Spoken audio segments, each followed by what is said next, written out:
Assalamualaikum Sobat Tirai Gaib. Salam jumpa di channel cerita horor. Di channel ini akan kami ajak kalian menelusuri dunia mistis yang tegang dan menyeramkan. Silahkan subscribe, like, komen, dan share.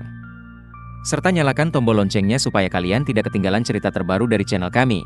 Yang sudah subscribe semoga diberikan umur panjang, kesehatan, dan berlimpah rezeki. Di pinggiran desa Dadirejo, ada sebuah pasar malam tua yang dulunya menjadi tempat hiburan bagi warga. Namun, sejak 10 tahun lalu, pasar itu ditutup setelah tragedi misterius menewaskan seorang anak kecil. Sejak itu, tempat itu terlupakan, ditinggalkan bersama karusel, wahana biang lala, dan lapak-lapak yang kini membusuk. Suatu malam, sekelompok mahasiswa yang baru saja menyelesaikan ujian memutuskan untuk mendatangi tempat itu. Mereka adalah Livia, Tania, Arman, dan Rico.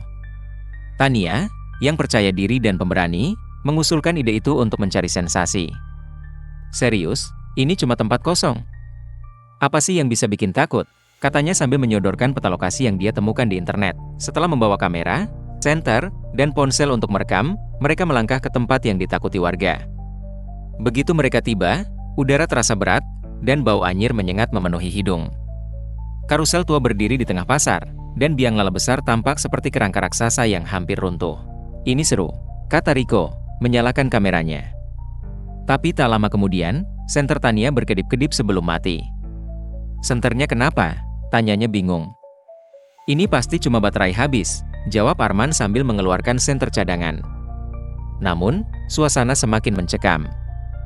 Bayangan aneh muncul di belakang karusel, seperti seseorang sedang berdiri diam di sana. Siapa itu? Livia menunjuk dengan ragu, tapi ketika semua menoleh, bayangan itu menghilang. Mereka melanjutkan menyusuri lapak-lapak tua, menemukan boneka rusak dengan mata yang seperti menatap langsung ke arah mereka. Ini mulai menyeramkan, bisik Livia, merasa tak nyaman.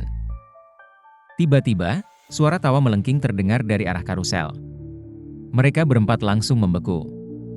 Tawa itu terdengar seperti anak kecil, tapi ada nada seram yang membuat bulu kuduk mereka meremang. Kita harus pergi, ujar Arman dengan wajah tegang. Namun, sebelum mereka sempat bergerak, karusel mulai berputar perlahan, meskipun tak ada angin atau tenaga listrik. Lampu-lampu tua di sekitarnya menyala redup, mengeluarkan cahaya kuning pucat. Siapa yang menyalakan itu? Rico berteriak, mencoba bersikap rasional. Ketika mereka mendekat, Livia menunjuk kursi salah satu kuda kayu di karusel. Lihat, dia hampir menjerit.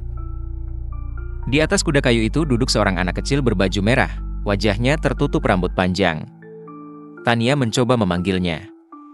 Hei, kamu siapa? Ujar Tania. Anak itu perlahan menoleh. Wajahnya rusak seperti boneka porselen pecah, dengan senyum yang terlalu lebar. Mau bermain denganku? Suaranya menggema, meskipun bibirnya hampir tak bergerak. Arman menarik Tania menjauh, tapi tiba-tiba musik dari karusel mulai berbunyi, semakin keras.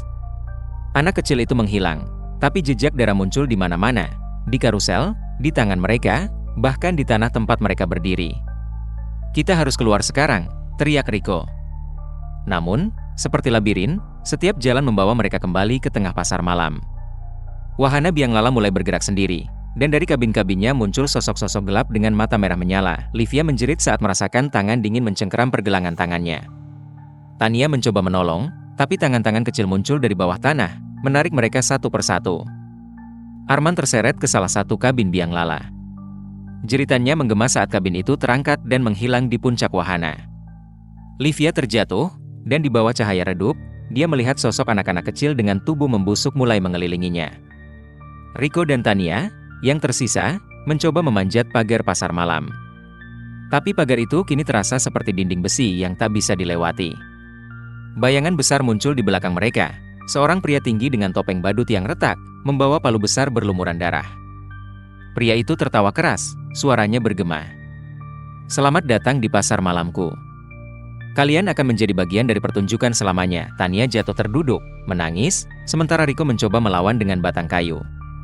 Tapi pria itu melayangkan palunya, memecahkan lantai di bawah mereka. Tania terseret ke dalam lubang, sementara Rico menjerit sebelum tubuhnya ditarik ke arah karusel yang kini bergerak semakin cepat. Keesokan paginya, warga menemukan kamera milik mereka di tengah pasar malam. Di dalamnya, rekaman menunjukkan wajah-wajah ketakutan mereka sebelum menghilang. Di akhir video, Sosok badut itu menatap kamera, tersenyum, dan berbisik, pasar malam ini selalu butuh bintang baru. Sejak itu, pasar malam di Desa Dadirejo tetap berdiri, tak pernah dirobohkan. Warga mendengar musik dan tawa dari kejauhan setiap malam, tapi tak ada yang cukup berani untuk mendekat. Hari demi hari berlalu setelah hilangnya Livia, Tania, Arman, dan Riko di pasar malam tua itu. Warga Desa Dadirejo semakin dicekam ketakutan. Tak ada yang berani mendekati tempat itu, bahkan di siang hari. Namun, keanehan terus terjadi. Suara musik dari pasar malam sering terdengar di tengah malam, dan beberapa orang mengaku melihat cahaya lampu biang lala berputar perlahan dari kejauhan. Berita tentang hilangnya para mahasiswa itu akhirnya sampai ke telinga kelompok tim Horizon Paranormal, sekelompok peneliti gaib yang terkenal karena keberanian mereka mendatangi lokasi-lokasi angker.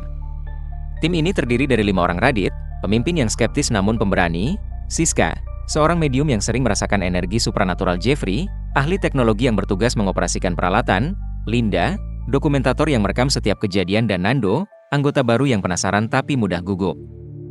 Tempat ini sepertinya punya cerita menarik, ujar Radit sambil membaca berita tentang pasar malam tersebut. Kalau benar-benar ada sesuatu di sana, kita harus membuktikannya. Aku tidak yakin, balas Siska dengan nada ragu. Energi tempat itu terasa berat bahkan hanya dari cerita saja. Justru itu alasan kita harus ke sana, kata Radit dengan tegas. Kita akan memecahkan misteri ini. Mereka sepakat untuk pergi malam berikutnya. Setelah mempersiapkan kamera, alat pendeteksi energi, dan berbagai peralatan lainnya, mereka berangkat menuju pasar malam. Warga desa memperingatkan mereka untuk tidak masuk, tapi seperti biasa, peringatan itu tidak diindahkan.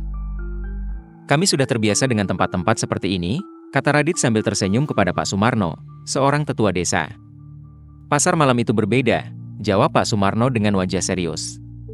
Siapapun yang masuk ke sana tidak akan pernah kembali, jelas Pak Sumarno tegas. Meski merasa sedikit waspada, mereka tetap melanjutkan perjalanan. Sesampainya di depan gerbang pasar malam, suasana mencekam langsung menyelimuti mereka. Udara terasa dingin, dan bau busuk seperti daging membusuk tercium. Lampu biang lala yang seharusnya mati tampak menyala samar, berputar perlahan seolah menyambut kedatangan mereka. Ini sudah aneh, bisik Siska sambil memegang jimat pelindungnya. Mereka masuk melalui celah di pagar yang sudah berkarat. Begitu melewati gerbang, suara musik klasik dari organ mulai terdengar, meskipun tak ada sumber yang terlihat. Jeffrey segera mengeluarkan alat pendeteksi energi, yang langsung menunjukkan lonjakan aktivitas. Energinya sangat kuat, katanya sambil menatap layar alatnya. Linda mulai merekam, mengarahkan kameranya ke sekeliling. Tempat ini seperti hidup, gumamnya. Langkah pertama mereka adalah menuju karusel yang berdiri di tengah pasar malam. Karusel itu berputar perlahan, meskipun tidak ada angin atau tenaga listrik. Di atas salah satu kuda kayunya, tergantung sebuah boneka kecil. Boneka itu mengenakan pakaian yang menyerupai milik Tania. Astaga, boneka ini, bisik Linda sambil merekamnya. Siska tiba-tiba terdiam, matanya menatap kosong. Mereka ada di sini, katanya pelan. Siapa? Tanya Radit, mendekatinya. Anak-anak, mereka terjebak di tempat ini. Mereka tidak bisa pergi, jawab Siska dengan suara gemetar. Sebelum Radit sempat bertanya lebih jauh, suara langkah kaki kecil terdengar di sekitar mereka. Jeffrey mengarahkan senter ke arah suara, tapi tidak ada apa-apa. Namun, ketika mereka menoleh ke belakang, mereka melihat sosok anak-anak kecil dengan tubuh membusuk berdiri di kejauhan, menatap mereka dengan mata kosong. Kita harus pergi sekarang, kata Nando dengan panik. Belum, balas Radit. Kita belum menemukan apa-apa. Tiba-tiba, salah satu anak itu mulai bergerak cepat ke arah mereka. Siska berteriak, dan Radit menariknya menjauh. Anak itu menghilang begitu saja saat hampir mencapai mereka, tapi udara di sekitar mereka semakin dingin. Mereka melanjutkan perjalanan menuju biang lala. Dari dekat, biang lala itu terlihat lebih menyeramkan. Kabin-kabin yang tergantung berderit pelan, dan di salah satu kabin terlihat bekas darah yang mengering. Ada sesuatu di sana, kata Linda sambil menunjuk ke salah satu kabin yang berada di puncak. Dengan kamera zoomnya, dia memperbesar gambar dan melihat wajah Arman menempel di kaca kabin, matanya penuh darah. Itu dia, salah satu mahasiswa yang hilang, teriak Linda. Wajah Arman tiba-tiba berubah, tersenyum lebar dengan gigi-gigi tajam. Kabin itu bergoyang, seolah akan jatuh. Linda menjerit, dan kamera yang dipegangnya terjatuh. "Kita harus keluar dari sini," teriak Nando. Namun, ketika mereka berlari ke arah gerbang, jalan keluar itu tidak lagi terlihat. Sebagai gantinya, mereka kembali ke tengah pasar, tepat di depan karusel. Ini seperti labirin, Radit berteriak sambil mencoba menenangkan kelompoknya. Suara musik berubah menjadi tawa mengerikan. Dari bayangan, muncul seorang pria tinggi dengan topeng badut yang retak, membawa palu besar. Dia berjalan perlahan ke arah mereka, tawa seramnya bergema di seluruh pasar malam. "Selamat datang," katanya dengan suara rendah yang terdengar seperti gemuruh. "Pertunjukan baru akan dimulai." Pria itu mengayunkan palunya ke arah Nando, yang langsung terpental ke salah satu lapak.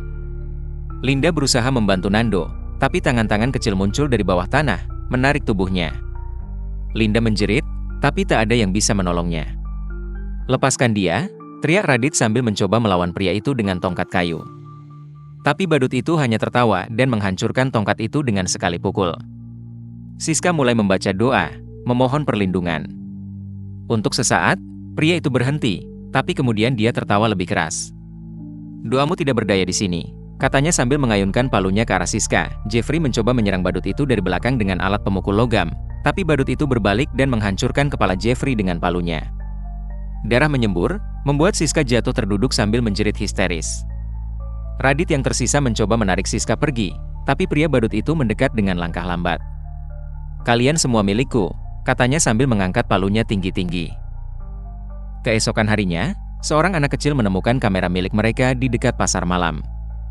Rekaman di dalamnya menunjukkan kejadian mengerikan itu dengan jelas. Video itu menjadi viral, tapi tak ada yang berani pergi ke pasar malam untuk menyelidiki lebih lanjut. Warga desa tahu bahwa pasar malam itu bukan sekadar tempat kosong. Itu adalah gerbang menuju sesuatu yang jauh lebih gelap, sesuatu yang terus menunggu mangsa baru.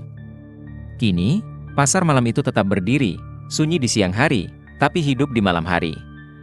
Mereka yang mendengar musiknya tahu untuk menjauh. Namun, rasa penasaran selalu ada, dan pasar malam itu tahu selalu ada yang cukup nekat untuk datang. Terima kasih Sobat Tirai Gaib, jangan lupa subscribe, like, komen dan share. Serta nyalakan tombol loncengnya, yang sudah subscribe semoga diberikan umur panjang, kesehatan dan berlimpah rezeki.